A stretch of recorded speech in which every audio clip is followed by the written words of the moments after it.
Sveiks! Tu gribi zināt, kā pareizi prezentēt projektu? Tad klausies.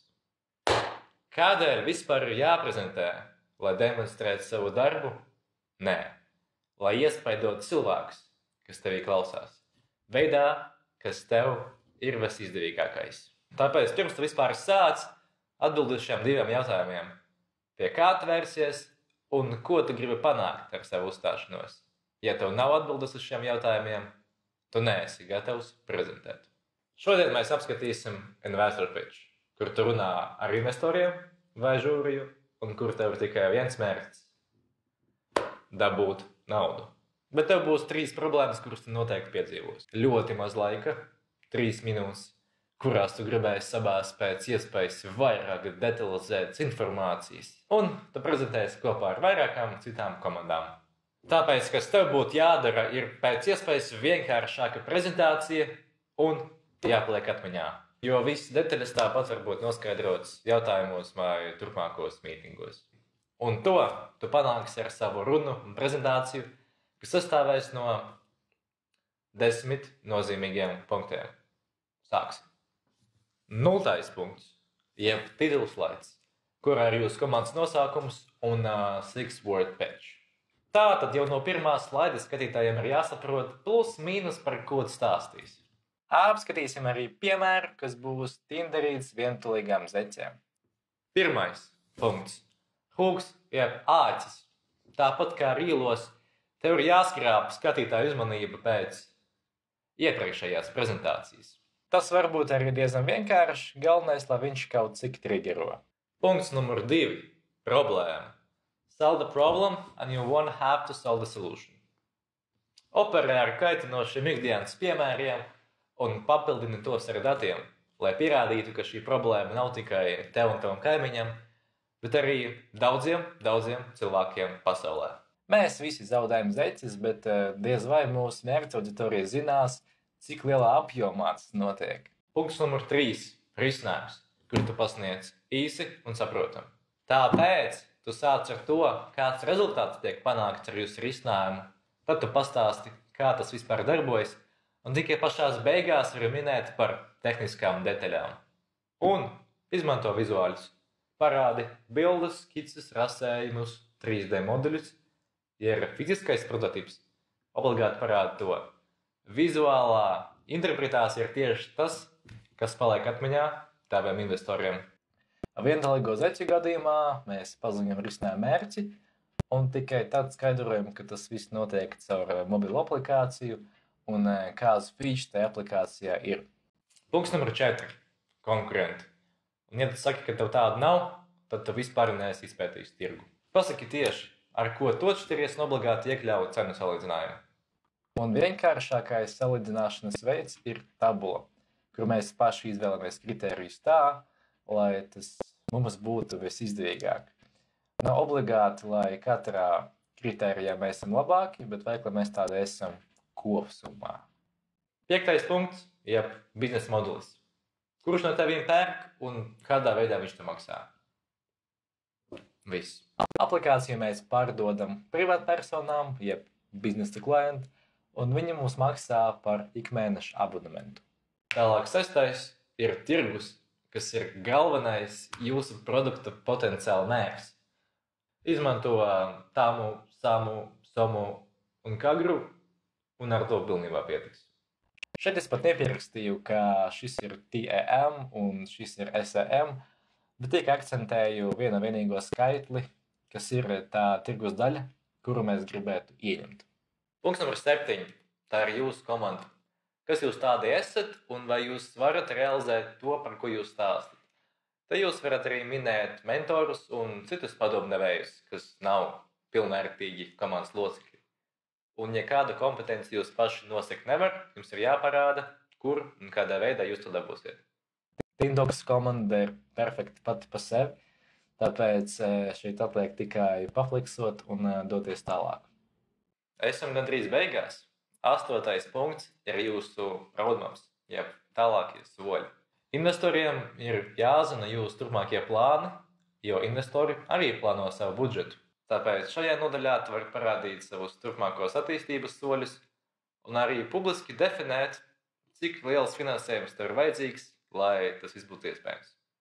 Plānošanai ir jābūt akurātiem, jo ir ļoti viegli sabojāt savu reputāciju ar kādiem pārdabiskiem skaitļiem. Šai gadījumā mums ir iedalīts periods, kurā mēs tieši meklējam 25,000 lielu dolāru finansējumu. Pirmspēdējā 9. solī vajadzētu kādu dzirkstelīti pirms beigām. Un tas būtu jūsu prognozētājs peļņas grafiks, kur jūs dažu gadu garumā no mīnus nonākat plusā. Kā to vizuāli atspoguļot? Šis nav vienīgais variants, kā to darīt, bet šeit arī ļoti viegli uztvert, pēc cik ilga laika jūs nonākat plusā un kā jūs redzat savu peļņu nākotnē. Un visbeidzot, 10. punkts, kas ir mūsu nobeiguma slaids, kas būtu uz ekrāna, kamēr jūs atbildat uz jautājumiem. Tāpēc padomājiet, ko jūs gribat tajā redzēt. Izvietot tur savus kontaktus, izvietot tur savu slogānu, moto, retorisku jautājumu, joku vai call for action. Because every suck deserves a soulmate. Bum! Spēcīgi. Bonusā padomu par uzstāšanos. Padoms numur 1. Nelas no lapiņas, jo tādā veidā cilvēki domās, ka tu lasi kādu AI-generated un pats neko nevar pateikt. Otrakārt, lūdzu, nestāv ar muguru pret skatītājiem. Un visbeidzot, prakse un vēlreiz prakse. Izmēģini savu runu kādu citu cilvēku priekšā vairākas reizes pirms prezentēšanas. Tas ir obligāti visiem, pat ja tu esi jau diezgan profesionāls runātājs. Kā tad mēs varētu nopečot šito prezentāciju un cik ātri mēs virzīsimies pa slaidiem? Neko. Skatāmies. Sveiki, draugi! Mani sauc Jānis Bērziņš. Un vai jūs varat iedomāties, ka rītdien jūsu mīļotājs pazudīs? Pavisam. Problēma ir tajā, ka vidējais cilvēks zaudē 15 zeķes gadā, kas ir 1200 visas dzīves laikā. Tikai vienam cilvēkam, un tās visas ir sabojātās vienplīgo zeķu dzīvības. Tāpēc mēs palīdzēsim viņiem. Mēs veidosim mobilu aplikāciju, kas palīdzēs tikai verificētiem lietotājiem, izmantojot vairākas detalizētas kategorijas un mūsu specializēto mākslīgo intelektu atrast sev mīļoto pāri. Mēs esam vienīgais vienplīgo zeķu problēmas risinājums, kas ir ar pareizu garīgo impaktu, kas ir vispieejamākais, un ja man prasītu, vai tas ir vērts $3 mēnesī, es teikšu, ka noteikti ir. Mēs to pārdosim privātpersonām, kuri mums par to maksās ikmēneša abonementu par premium aplikācijas versiju. Mēs gribētu ieņemt 20 miljonu lielu tirgus apgabalu visā pasaulē, jo mums ir burvīga komanda, kas sevi ietver gan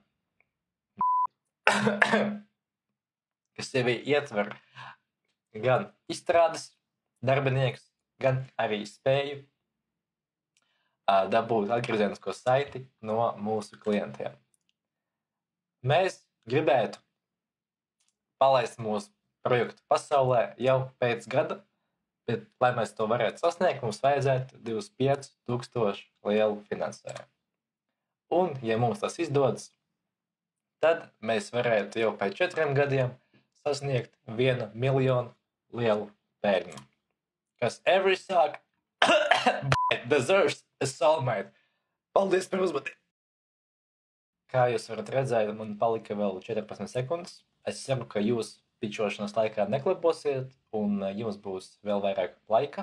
Tas liekas ļoti maz, bet viss ir iespējams. Un lūdzu strādājiet pie tā, lai saspiestu jūsu runu maksimāli un lai jums kaut kādā neparedzamā gadījumā joprojām ir vietiņa, lai jūs ietilptu paredzētajā laikā. Un bonusā apskaties, kā tas notiek īstos startupos. Iegooglē, Googlā, Demo Day pitches un apskaties īstus investor pitches, kā viņi to dara, kā viņi to pasniedz un kā viņiem tas sanāk. Bet patur prātā, ka gluži ne visi pitchi tur ir ļoti labi, tāpēc tev jāspēj novērtēt un adaptēt jebkuru templētu sava projekta vajadzībām, ko es domāju, tu tagad esi spējīgs izdarīt. Tāpēc dari tā, kā tev ir izdevīgi un prezentē dušīgi. Čau!